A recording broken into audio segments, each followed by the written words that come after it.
Nerimangalam bus സ്റ്റാൻഡിന്റെ നവീകരണ ജോലികൾ പൂർത്തിയായി. നവീകരിച്ച bus stand Antony John MLA നാടിന് സമർപ്പിച്ചു.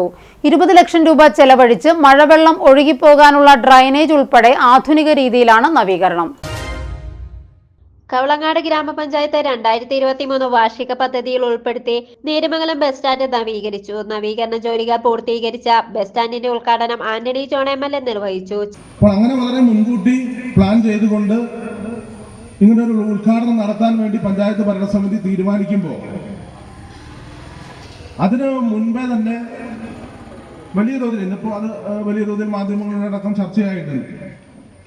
അത് എന്തിനു വേണ്ടി ആയിരുന്നു എന്നുള്ളത് ബന്ധപ്പെട്ടവരൊന്ന് പരിശോധിക്കണം എന്നുള്ളതാണ് എനിക്ക് ഈ അവസരത്തിൽ അഭ്യർത്ഥിക്കാനുള്ളത്.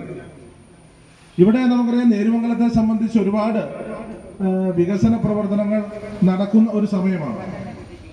നമുക്കറിയാം, ഈ പഞ്ചായത്തുമായി ബന്ധപ്പെട്ടുകൊണ്ട് ഞാൻ ആദ്യം സൂചിപ്പിച്ചു, ഇവിടെ ഏറെ വിസ്തൃതമായ ഒരു പഞ്ചായത്താണ്.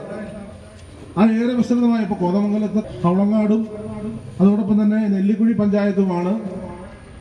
പഞ്ചായത്ത് വിഭജന കാര്യത്തിനകത്ത് ഇപ്പോൾ സർക്കാരിന്റെ അടക്കം പരിഗണനയിലിരിക്കുന്ന 2 പഞ്ചായത്തുകൾ.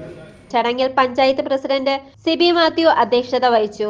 വൈസ് പ്രസിഡന്റ് ലിസി ജോളി ആമുഖ പ്രഭാഷണം നടത്തി. ഡിവൈഎഫ്ഐ നൽകിയ വേസ്റ്റ് ബിന്നിന്റെ ഉദ്ഘാടനവും MLA നിർവഹിച്ചു. സ്ഥിരം സമിതി അധ്യക്ഷരായ TH നൌഷാദ്, ഉഷ ശിവൻ, ഷിബു പടപ്പറമ്പത്ത്, വാർഡംഗങ്ങളായ Suhara Basheer, Harish Rajan, Jaleen Varghese, Lissy George, CPM local secretary KA Joy, PM Sivan, CPI local secretary Cyril Das, Kerala Congress മണ്ഡലം പ്രസിഡന്റ് ഷാജി മാത്യു മണിക്കുറ്റി, ബൈജു മോളെക്കൂടി, ബ്ലോക്ക് അംഗം PM കണ്ണൻ, യാസർ മുഹമ്മദ് തുടങ്ങിയവർ പങ്കെടുത്തു. ദീർഘകാലമായി പൊട്ടിപ്പൊളിഞ്ഞ് ഉപയോഗശൂന്യമായി കിടക്കുകയായിരുന്നു നേരിമംഗലം ബസ് സ്റ്റാൻഡ്.